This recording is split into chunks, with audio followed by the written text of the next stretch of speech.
The Paper Mario franchise has always been unafraid to tackle mature topics you'd never expect from Nintendo's key mascot. The N64 original has our hero accused of murder. The second game features a gallows in the center of the hub world, and the goal of Super Paper Mario's villain is the total obliteration of all life, including his own by means of a world-eating pan-dimensional genocide. While no other Mario game, paper or otherwise, goes quite that far, Color Splash continued the existential terror by introducing paint as synonymous to lifeblood, which was being sucked away by the antagonists through a straw.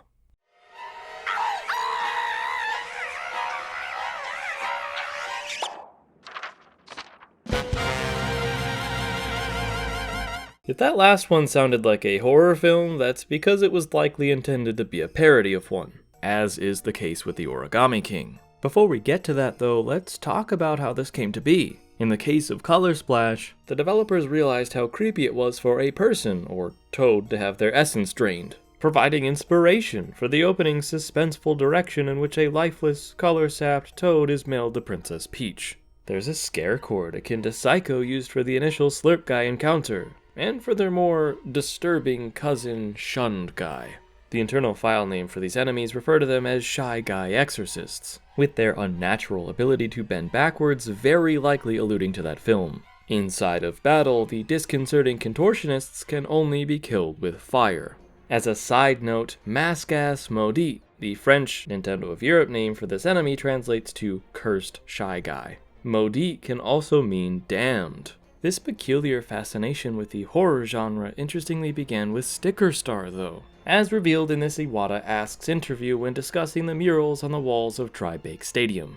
These human-esque hieroglyphs are re-explored in the Origami King, depicting toads as taller and with longer limbs than usual. The drawings are described by its designers as looking creepy and gross, but when the concept was shown off to Miyamoto, he suggested they make them even more disgusting. The Origami King has worked to further this horror concept from the very beginning, with the reveal trailer as one giant homage. Becoming folded into origami itself is first presented as a sort of religious cult initiation by an enlightened Princess Peach, asking Mario to crease himself and become reborn. Whether the player agrees that all Toad should be silenced, or outright refuses her offer, she nevertheless bids Mario goodbye, speaking with broken, misaligned text that's used again for any others who have converted. Based on Nintendo of America's history of censoring religion, I was surprised to learn that beyond the cultist undertones, worship plays a big role in the game's opening area as well. Koopa Troopa followers ask if Mario 2 is seeking Shellvation, and task him with collecting holy shells to gain access to the temple of their godlike Vellumental.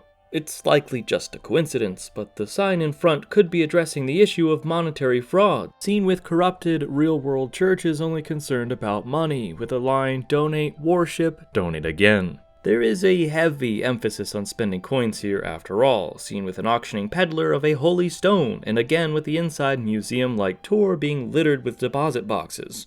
Getting back to Mario's predicament though, apparently there was always a dungeon directly under the foyer of Peach's castle, where Bowser's soldiers, and now Mario himself, are sent to be inducted. Shadows cast against the wall reveal his army being taken to be involuntarily creased. Bowser already partially transformed into a sad little paper wallet, or wet floor sign as some prefer to call it.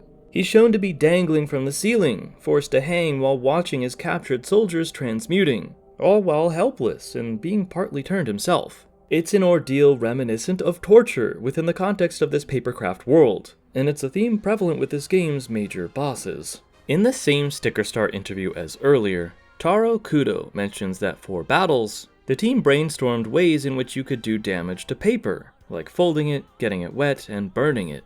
They really ran with this idea for the Origami King, as real-world things introduced as helper items in the previous two games that can in turn be devastating to paper are no longer on your side. These origami crafting supplies with personalities now act as malevolent guardians of their respective streamers. Known as the Legion of Stationery, the regions and subjects that fall under their control are terrorized by their specialty, with most harboring a fixation on body horror. The scorching sandpaper desert's boss, Hole Punch, for example, is able to steal faces, leaving behind a gaping hole so that no one can hear their screams. Speaking of faces, and the lack of them, this theatrics-obsessed guardian is an effigy made from rubber bands. The devs knew it was creepy because one of the toads in the crowd during its fight can appropriately call it nightmare fuel.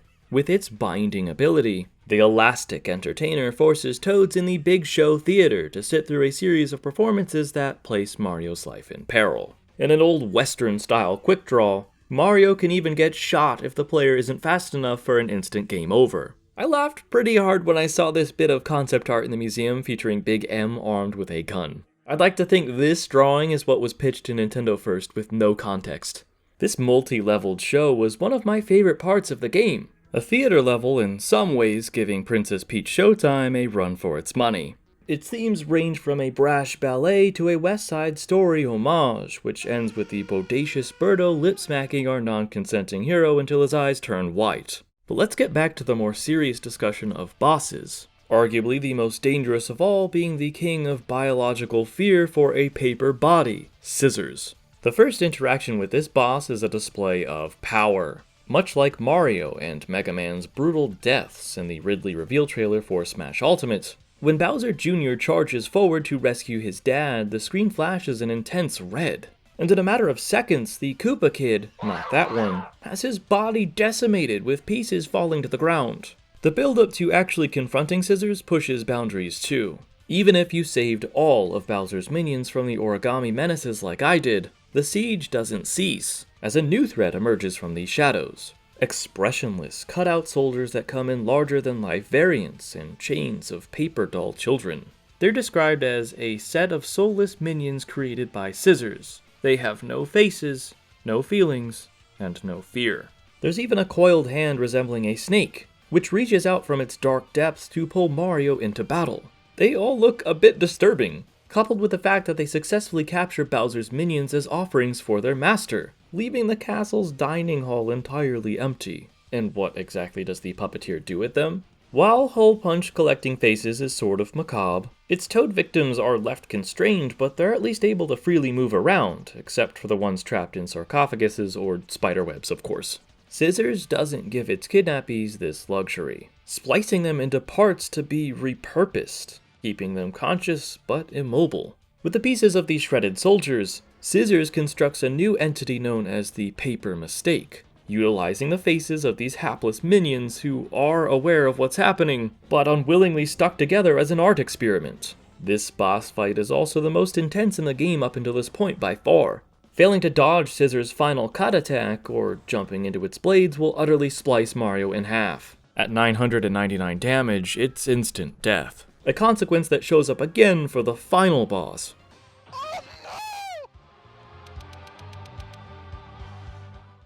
Even without a layer of stitched faces, the kaiju papier-mâché/paper lantern baddies are a topic in and of themselves, being conditioned with an insatiable hunger for, well, paper. The first one the player can fight is a mindless house-eating Goomba that turns its head towards the camera with dead eyes, and bits of its own self missing. The lack of free will in these ravenous beasts, and the soldiers transformed by creasing are both examples of existential fear. The process turns victims into King Ollie's puppet, as indoctrinated followers in unwavering servitude.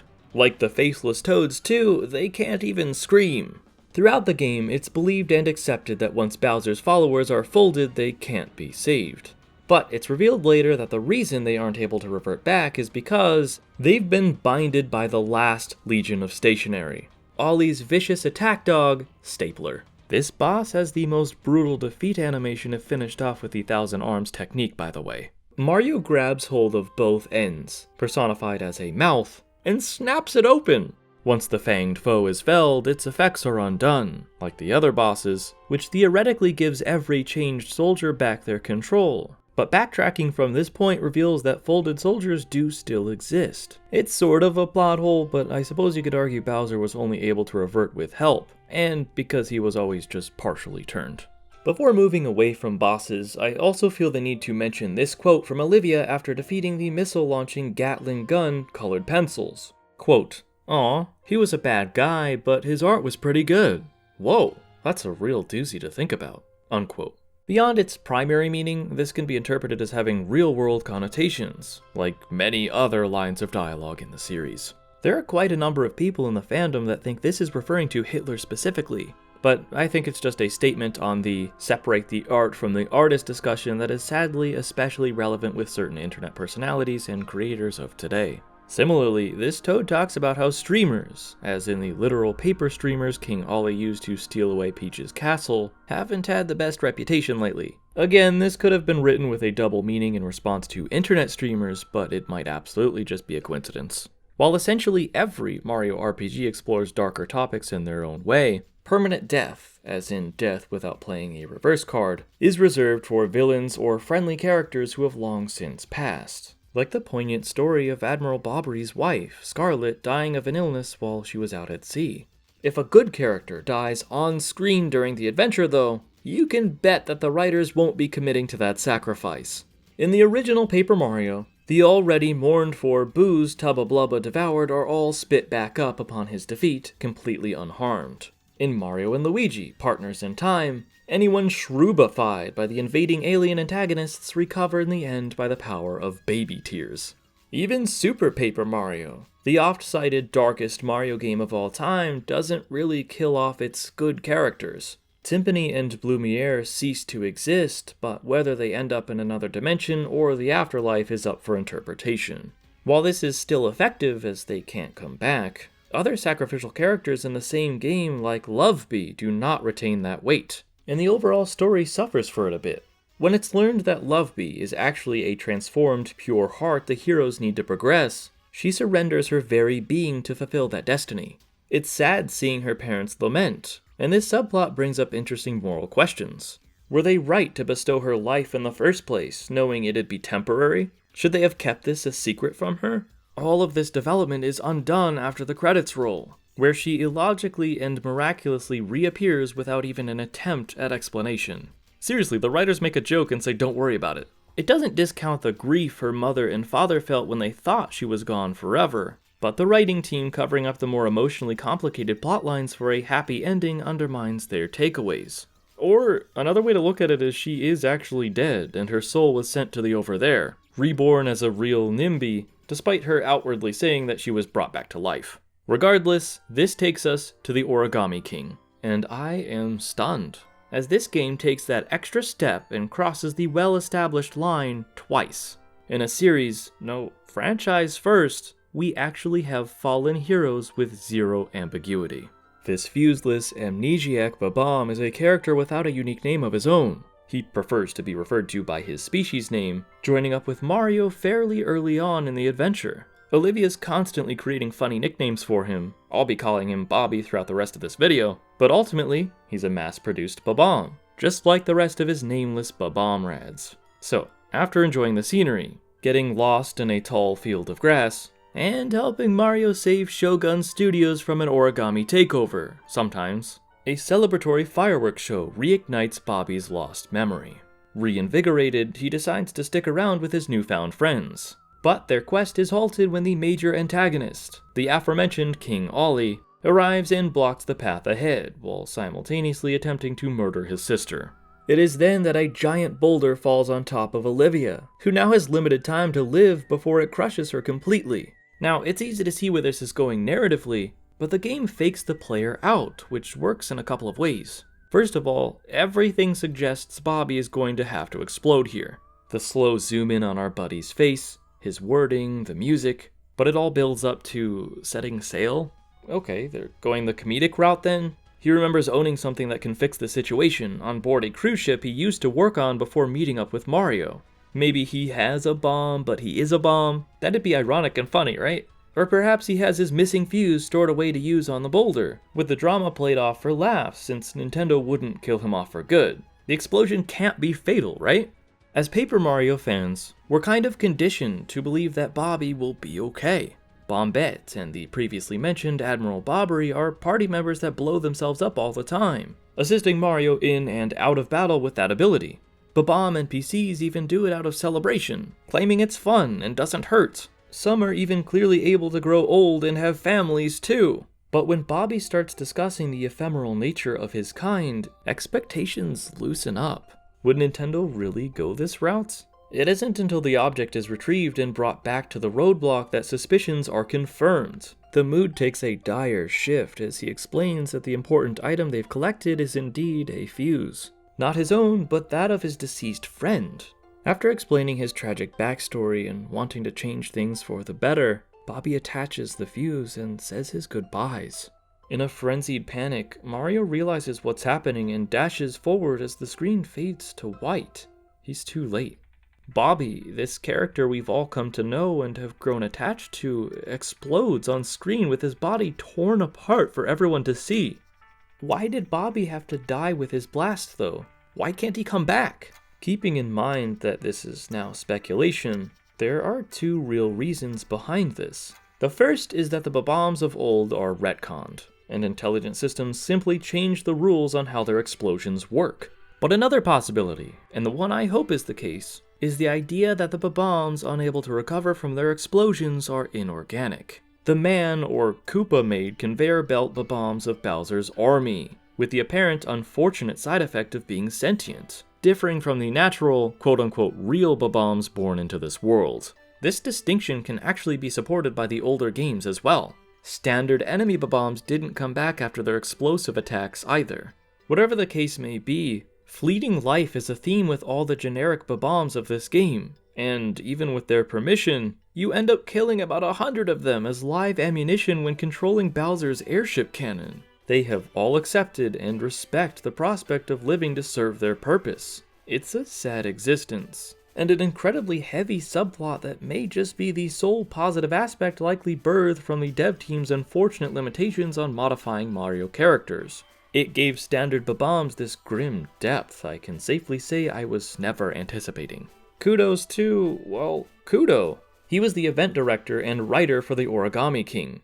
Bobby's death isn't just portrayed as a noble sacrifice the characters have to quickly move on from either. Olivia asks where he is soon after the blast, and Mario has to turn away, his hat covering his face. The slow realization of what had to happen in order to save her causes Olivia to flee into the previously blocked cave alone, where Mario has to try and console her. Any attempts made after sharing a moment of silence together will fail, as she blames herself for the ordeal and can't stop crying. It's only when Bobby's spirit offers Mario advice that she'll be able to pull through. He suggests Mario try and make her laugh, and when she finally does, it's understood that Bobby would want her to push on. I think overall, there was a lot of careful consideration put into her grieving period. The music is somber and resonates throughout the mines, changing when first sitting down with Olivia and again after meeting with Bobby's apparition. Every word carries this rawness, so it's all executed respectably. Olivia and Mario suffering from the mutual loss of a friend is again not something I would have ever expected this game to explore. It should be mentioned as well that it is in these very tunnels that a collectible modeled after the box containing the fuse can be found. Too soon. Even Bobby's model references his death, stating he had plenty of gumption and explode-tuitiveness. Yep, he sure did, but was that really necessary? What honestly surprised me is the one for the huge rock Bobby sacrificed himself to destroy, which ends by reading, "R.I.P. in pieces, sweet Bob-omb." Thanks for reminding us that his body was blown apart, Nintendo. What hurts even more though is going back afterwards to have pictures taken at the now fully functioning Shogun Studios, as Bobby's ghost will join in on the last photo. I actually didn't think to backtrack and get pictures of the game while he's still alive, so I missed the opportunity to share these moments together. I will definitely be playing through the game a second time. But that's the bulk of it. I wanted to focus mainly on Bobby's story and the tragic fate of factory Bob-ombs, but there's still one more round of kudos to give in committing to sacrifice with Olivia herself. And it's actually earned this time. At the end of the game, it's revealed that King Ollie hasn't been sitting idly in the time Mario and Olivia took to get here. He's been busy crafting 999 paper cranes, with plans to fold Mario into the 1000th so that his wish to eradicate all toads will be granted. Okay, incorporating classic Japanese folklore about origami into a game centered around origami is admittedly ingenious. And there's actually even more of it during this climax, like one phase of his fight directly inspired by kamizumo, or paper wrestling.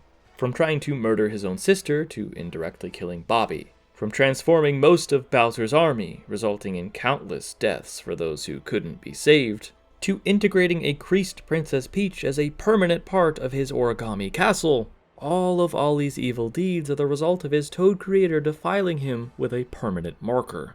In a fit of pride, Ollie took this as the greatest form of disrespect, and waged war on an entire race because of it. Sure, it seems silly, but to him, it's a hideous scar of his negligence and disregard for origami. Just what did his Toad creator write, though? An innocent message wishing for him to be a good king. This cold, ruthless ruler hell-bent on Toad genocide did what he did because he couldn't look into a mirror. No, that's not true. The mark is only visible when he's nearing death and all crumpled up, since it's written on an inside fold. And I doubt he would have, as an origami person, risked creasing himself to see what was scribbled, so it gets a pass. The repercussions of his deeds is another aspect that does deserve praise, as it crosses that line Color Splash came so close to. Using her brother's now lifeless paper body to fold the 1000th crane, Olivia wishes for all the origami folded by Ollie to be undone. This means that Olivia too will cease to exist, as it was revealed earlier that she was actually given life by Ollie. I guess in that sense, technically, he's her father? But after these replicas modeled after the two appear if you've completed the game 100%, they're exactly that, lifeless replicas. Olivia isn't implied to have survived somehow, like Mario's partner Huey in the aforementioned Color Splash. I feel that maybe Olivia could have reworded her wish so she didn't have to die, but who knows. She was surely twisted up inside, and perhaps felt like it was time to join her brother. I wish the ending plot twists were better established, but regardless, her sacrifice is felt deeply. It isn't left open-ended. Olivia has passed on, and that's sad. How were these once standard sheets of paper given consciousness in the first place, though? That would be the fold of life technique used by the origami craftsman that gave Ollie sentience, which was then used by Ollie to create Olivia. A fact that supposedly defies the natural order. This taboo ability to breathe life into something inanimate, and then for that once inanimate object to create more life is a terrifying thought. It's yet another level of existential terror this game is so fond of. Like old Grandsappy being logged by toads at the beginning of the game, and all of the chopped wood from the living trees of the Whispering Woods becoming reborn as whatever they're made into.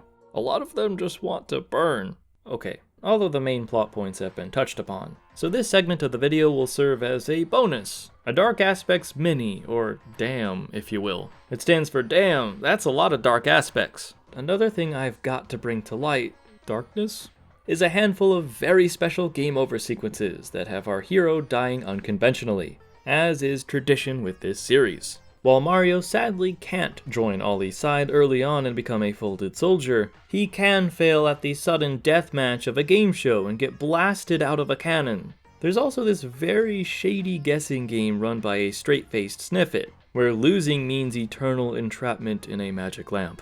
Luigi lost this game too, so with both brothers imprisoned inside, they'd be in here until some other hero saves them, potentially forever. A self-inflicted game over sees Mario profusely hammering the boat that's keeping everybody from falling into the ravenous rapids, which is funny to think about, but an actual scary death comes from a rabid paper macho chain chomp loose in the forest area. Taking the wrong path or not getting away fast enough can call for an instant game over, and it isn't generic. A horrified Mario is presumably torn apart, vicious sound effects and all.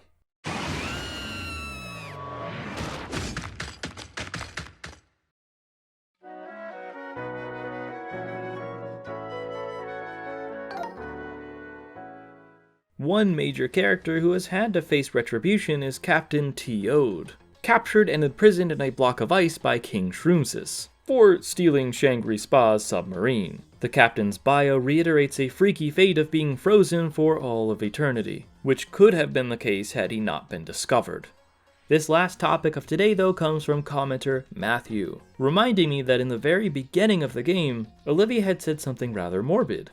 After addressing the sadness of minions transformed into folded soldiers who must be battled and cannot be saved, she reacts to their exploding into confetti by comparing it to a party, making the best out of a bad situation. Hey, we have to fight them, but at least it looks cool when they go out with a bang. That's all I had to talk about for today, everybody. I really hope you enjoyed this episode on the Origami King. I am so excited for the Thousand Year Door remake coming to Switch. So I wanted to get this out in time because I think the Origami King is worth recognizing. And as much as I'm happy to see a return to form with the battle system of the first two Paper Mario games, I don't want the story and writing of this one to get overshadowed. It's truly something special. But with that said, I am going to be putting out a new dark aspect of the Thousand Year Door. I already did one for the original version, but I am very curious about what kind of things are going to be censored and what localization changes are going to have to be made. You can expect that sometime in June. That'll give me a chance to play through the game and research it, so I hope to see you then. Special thank you to my patrons of the PK Love and PK Rockin' tier. You guys are awesome, and I just really appreciate the support as always.